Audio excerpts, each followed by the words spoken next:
On a tous un jour vécu quelque chose d'assez fou pour le raconter en soirée, des nouvelles personnes qu'on rencontre. Alors n'hésitez pas déjà à raconter vos anecdotes dans les commentaires, parce que comme d'habitude je lis tous les commentaires. Et s'il y a des trucs vraiment sympas qui sortiront du lot, je ferai peut-être une vidéo dessus, ça peut être marrant de raconter vos anecdotes à vous. Mais aujourd'hui, on va parler de moi, de mes anecdotes, parce que vous savez que j'aime parler de moi, c'est comme ça, sur ma chaîne, il y a un ego qui est surdimensionné. Et juste après que Joyka ait sorti son hashtag, ça m'est arrivé, c'était impossible, j'ai balancé une anecdote incroyable qui m'était arrivée à propos de ce hashtag, et du coup ça m'a donné envie de refaire une vidéo anecdote pour vous la raconter ici. Et ça m'a rappelé des tas d'anecdotes sympas que j'avais envie de vous raconter, sympa ou pas, je sais pas, mais en tout cas ça me donnait envie de vous les raconter.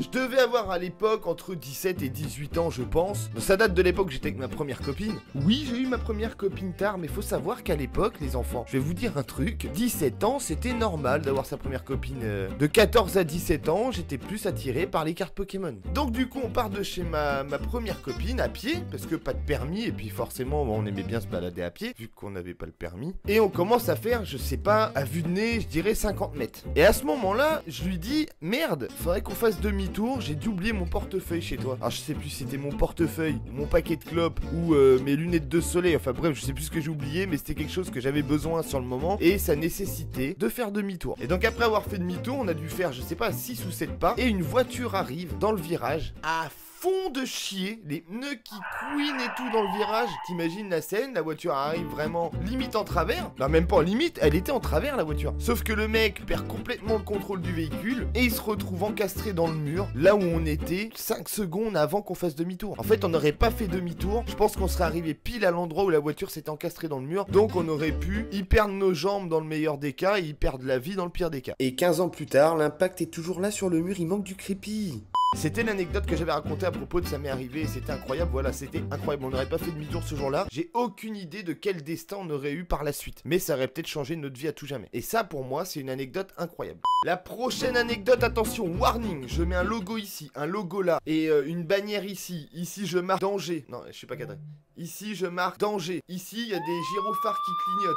Vraiment, l'anecdote que je vais vous raconter juste après, c'est à ne reproduire sous aucun prétexte. Et j'en suis pas fier. Mais je vous la raconte quand même parce que ça fait partie des jours où j'ai eu le plus de chance dans ma vie, vraiment. Certains d'entre vous connaissent déjà Nikus. Il a apparu dans plusieurs de mes vidéos. Si vous le connaissez pas, voici une vidéo que j'ai faite avec Nikus et il y en a plein d'autres. N'hésitez pas à aller jeter un œil à toutes les vidéos que j'ai déjà sorties. Hein. Ça, c'est incroyable. Les gens, ils zappent les anciennes vidéos alors que c'est les meilleures. Donc, un soir, il était chez moi tranquille, petite soirée binous et consoles. Ma lumière de gauche ne fonctionne plus, on va rester comme ça donne une ambiance, ok. Il faut savoir qu'à l'époque Nikus avait pas le permis, il est 3h du mat et il me dit je suis claqué, on a bu 17 bières, non genre en vrai je sais pas combien de bières on avait bu mais voilà il me dit vas-y je suis mort je vais rentrer, j'ai dit ok, j'ai dit ok pas de problème, mais si tu veux je vais te ramener. La pire idée, on est d'accord, après avoir bu je sais pas peut-être une dizaine de bières, c'est vraiment pas la meilleure idée que j'ai eue dans ma vie, mais j'ai eu cette idée à ce moment là parce que j'étais jeune et con et voilà ça arrive, ça devrait pas mais ça arrive. Il est donc 3h du mat et il y a à peu près 20 minutes de marche. En voiture, il y en a pour 3-4 minutes. Mais on est d'accord que c'est déjà beaucoup trop 3-4 minutes en voiture quand t'as bu 10 bières. Oui, on est d'accord. Donc je traverse le centre-ville en voiture avec Nikus à côté de moi qui est,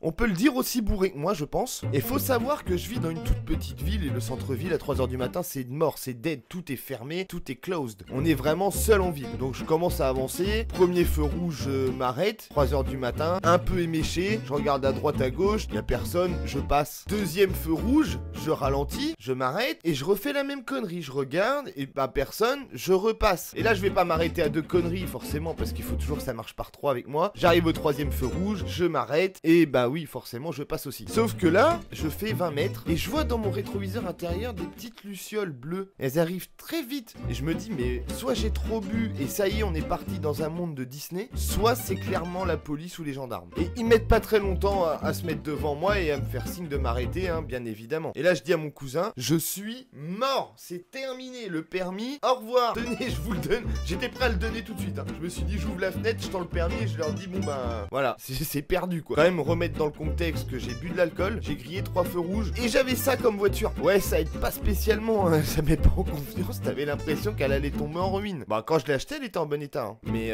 petit à petit, elle s'est dégradée. J'étais pas quelqu'un qui prenait spécialement soin d'une Renault 5. Donc 2 gendarmes sortent de la voiture. Le premier arrive à ma portière et j'ouvre ma fenêtre.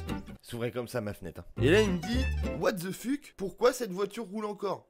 Il m'a pas dit ça, mais je pense qu'il l'a pensé très fort. Je vous rappelle quand même que le siège passager avait été dessoudé par quelqu'un qui se reconnaîtra parce qu'elle regarde les vidéos. Donc le siège passager était dessoudé, né avec une batte de baseball. D'accord? Ok? Jusque là on est d'accord que ça passait pas du tout au contrôle technique. Donc le gendarme il me dit bonsoir monsieur, est-ce que vous avez vu les 3 feux rouges que vous venez de griller? Et là je lui sors le truc le plus éclaté que j'ai pu sortir comme excuse depuis que je suis vivant, je pense. Je lui dis bah non, je sais pas, j'ai peut-être dû confondre les petits bonhommes verts et le feu vert.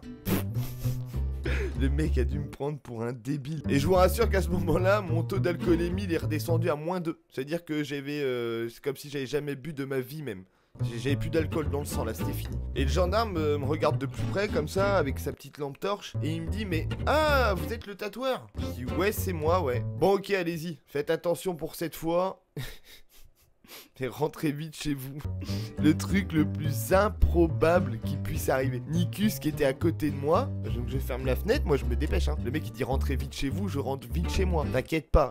Je ferme la fenêtre, Nikus qui gueule dans la voiture et qui me dit mais comment tu fais? Comment t'as fait ça? Dit on vient de niquer 3 feux rouges. T'as bu, t'arrives à repartir avec aucune amende alors que t'as fait tuer des gens potentiellement, tu vois, tellement t'es con. Enfin, il m'a pas dit ça comme ça mais il pensait très fort. Et même moi je me suis dit putain, limite je méritais, tu vois, qu'on m'enlève le permis là. Et je vous rassure, je me suis dépêché de ramener Nikus, c'était pas très loin hein. Je suis rentré chez moi et plus jamais j'ai refait ça. Je me suis dit c'est vraiment quand t'es jeune t'es con quoi. Donc voilà l'anecdote qui était vraiment à ne pas reproduire. En tout cas, si ce gendarme regarde la vidéo, merci encore de m'avoir laissé mon permis. Et des fois, il n'y a pas besoin d'enlever le permis pour en tirer une leçon. La preuve, ça m'a servi ce jour-là. De toute façon, on m'aurait retiré le permis, ça aurait été pire. Après, j'aurais repassé le permis, j'aurais été énervé encore plus. J'aurais fait de la merde. Tu vois, ça se trouve, dans le fond, eh ben, c'était peut-être une bonne leçon de vie. Anecdote suivante. J'ai travaillé en tant qu'animateur pour enfants pendant à peu près 1 an et demi.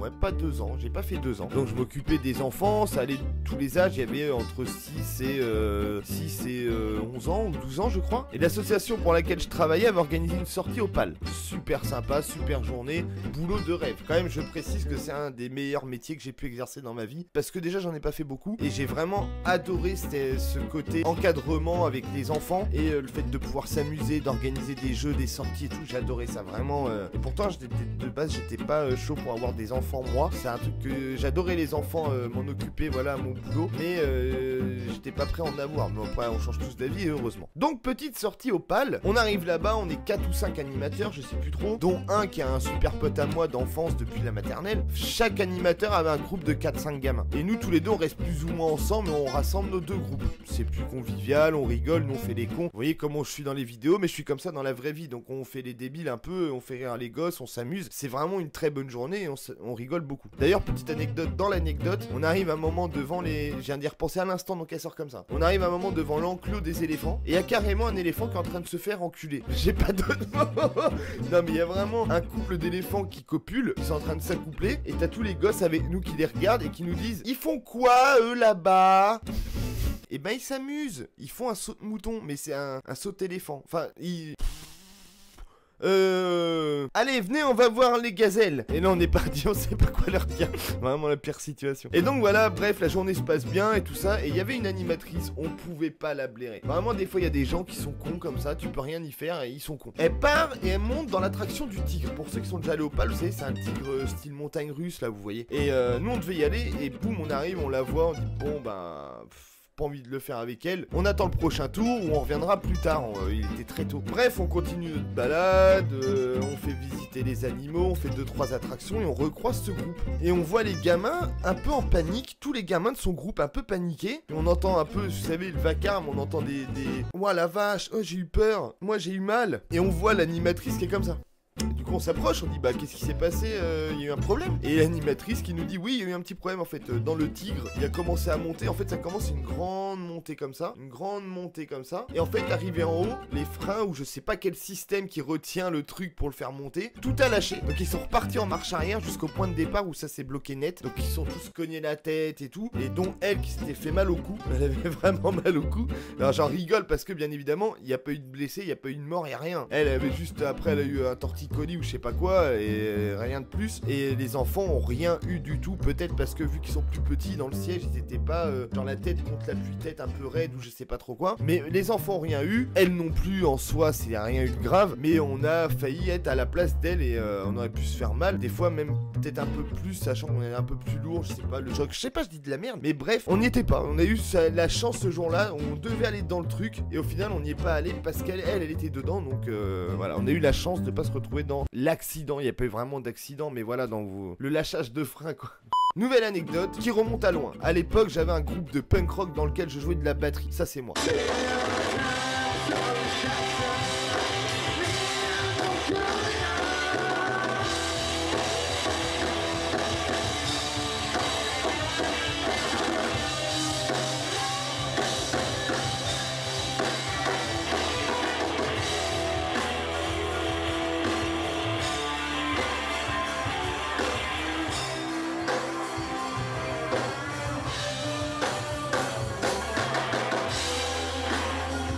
La qualité de la vidéo juge de l'époque à laquelle ça a été tourné, d'accord? J'avais 15 ans de moins, je pense à peu près, 15 kilos de moins au bas mot, peut-être 20 même.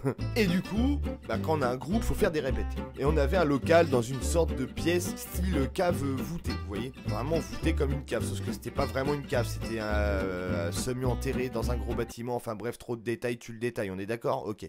Et donc ce local était relativement vieux, c'est dans un très très vieux bâtiment associatif. On était en train de répéter tout ça et on allait préparer une soirée. On devait accueillir du monde pour faire une soirée dans notre local, c'était convivial. Et du coup, je devais accrocher des lumières ou je sais plus trop quoi au plafond et je devais genre mettre un truc tous les 15 cm. Donc je monte sur une chaise roulante, je m'accroche à un tuyau en ferraille et à chaque fois que je mettais un truc, je tirais sur le tuyau en ferraille pour avancer avec ma chaise roulante. En fait, c'était la flemme déjà à l'époque quoi, de descendre et de remonter à chaque fois. Donc j'avançais, tac, je mettais un truc, j'avançais, tac, je remettais un truc. Et j'ai bien précisé que le bâtiment était très vieux et que ce tuyau était en métal. Un tuyau dont je ne connaissais pas la fonctionnalité. Sauf qu'au bout d'un moment, je mets ma main et là je sens cette sensation que je déteste parmi toutes les sensations. C'est-à-dire que ceux qui ont déjà vécu ça, vous savez, ceux qui ne l'ont jamais vécu, je vous le souhaite pas. Un picotement qui rentre de mon bras et qui vient jusqu'à mes doigts de pied. J'ai pris un putain de coup de jus en 220 volts. Ouais, parce qu'en fait, je savais pas, le tuyau en ferraille, c'était des vieilles gaines pour les fils électriques. Parce qu'à l'époque, c'était en ferraille, très dangereux. Et à cet endroit précis, il y avait deux fils qui avaient été coupés. Sûrement une sortie de fil pour alimenter quelque chose, genre une lumière. Ça avait été coupé à ras. Et pas rebouché, rien, pas un domino, que dalle. C'est-à-dire que j'ai mis ma main sur les fils électriques, j'ai pris du 220 net. Je suis descendu du tabouret. Pendant 5 minutes, j'étais pas bien, quoi. Je me suis assis, je dis bah ça va pas fort là. J'étais réveillé, hein, mais tu sentais qu'il y avait un truc qui s'était passé, c'était pas terrible. Surtout ne jamais toucher l'électricité de manière générale. Qu'est-ce que je raconte moi? Forcément qu'il faut pas toucher. Bref, anecdote suivante, je crois l'avoir déjà raconté dans une vidéo anecdote, mais je ne suis pas sûr à 100%. Et j'avais la flemme d'aller vérifier. Si j'ai déjà raconté, bah passez à la suivante. Si de toute façon vous pouvez pas le savoir maintenant, tant que je l'ai pas raconté, bref, bah restez quand même. Bon en vrai, je vous raconte tout ce qui se passe. J'ai mon script devant moi, d'accord? C'est quand j'ai écrit ma vidéo, il y a déjà à peu près une semaine. Et j'ai écrit mot pour mot, j'écrivais le script de cette vidéo. Je me suis arrêté 2 minutes pour publier une vidéo sur TikTok. D'ailleurs, voici mon TikTok ici qui s'affiche. Venez vous abonner, je suis à bientôt 13 000 abonnés. Je suis revenu sur mon script pour le continuer. Impossible de me souvenir de l'anecdote que je voulais vous raconter. Et vraiment, j'ai eu un trou, quoi. Je savais plus ce que je devais vous dire. Je continue de lire ce qui est écrit mot pour mot. Après 10 minutes de recherche profonde dans mon cerveau, me revoilà. Voici ce que j'ai écrit. Donc j'étais au lycée à cette époque-là, et il y avait les manifestations, vous savez, pour le CPE, le contrat première embauche. Je sais pas, les plus vieux d'entre vous connaissent, les plus jeunes ne savent même pas ce que c'est. C'était une nouvelle loi, je crois, qui devait passer, et sans savoir ce que ça allait changer dans nos vies de lycéens, parce que moi, parmi une bande de potes et peut-être une majorité du lycée, on savait pas ce que ça allait nous changer dans notre vie, mais on savait que c'était pas bien pour nous. Et du coup, on avait une bonne raison de manifester. Donc, quoi de mieux au lycée que d'aller manifester plutôt que d'aller écouter un prof de maths qui pue de la gueule pendant 2 heures. Manifestation de fou, c'était une des plus grosses manifestations que j'ai pu faire. Des pneus brûlés et tout, dans ma petite ville, c'était impressionnant. Manifestation, tout ça, et on arrive à midi. Il est midi, et je suis avec un pote, et lui, il habite pas dans ma ville, il habite un village aux alentours, donc il mange au self. Et moi, je suis dans l'ambiance, c'est la fête, enfin c'est la fête, c'est des manifs, mais pour moi, c'est la fête. C'est la fête et tout, vas-y, j'ai pas envie de rentrer chez moi manger, viens, on mange ensemble. Il me dit, ouais, chaud, j'ai pas de thunes, machin, moi je vais au self et tout. Je dis, ok, pas de soucis. Donc je l'accompagne jusqu'au self, et là, je lui dis, écoute, je vais venir manger au self avec toi, c'est pas compliqué. On trouve un mec de ta classe qui mange au self et qui est pas là aujourd'hui. Je rentre et je me fais passer pour lui, tout simplement. Donc du coup, il me dit, ah bah il y a Romain Legrand.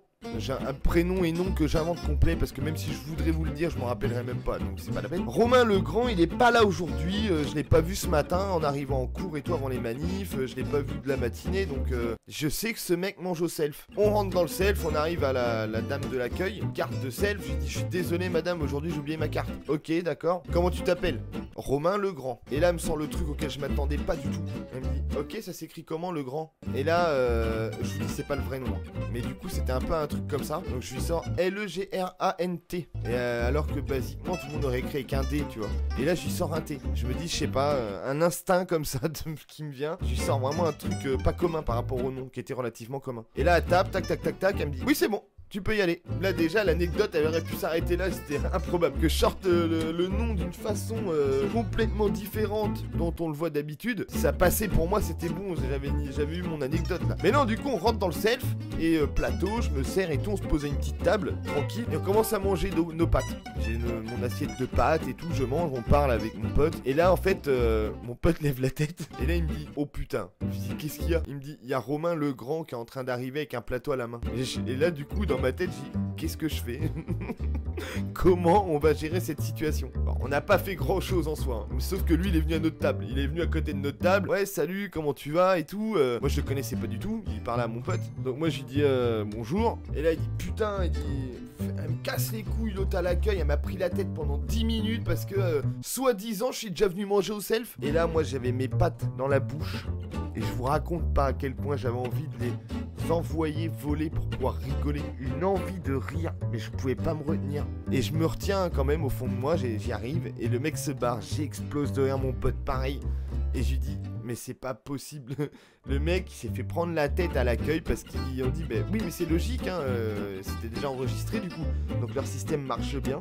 Mais voilà, je suis désolé à Romain Legrand, le vrai mec qui s'appelle pas Romain Legrand, mais le vrai, qui j'ai piqué la place ce jour-là au self. Si tu regardes cette vidéo, désolé, j'ai vraiment, t'étais pas censé être là, mec. Soit t'es absent, soit tu viens en entier dans ta journée de course, mais fais pas moitié-moitié, sinon on sait plus nous. Bon, c'était une petite vidéo très courte. Je voulais pas en faire une trop longue parce que j'ai pas envie de mettre des milliers d'années.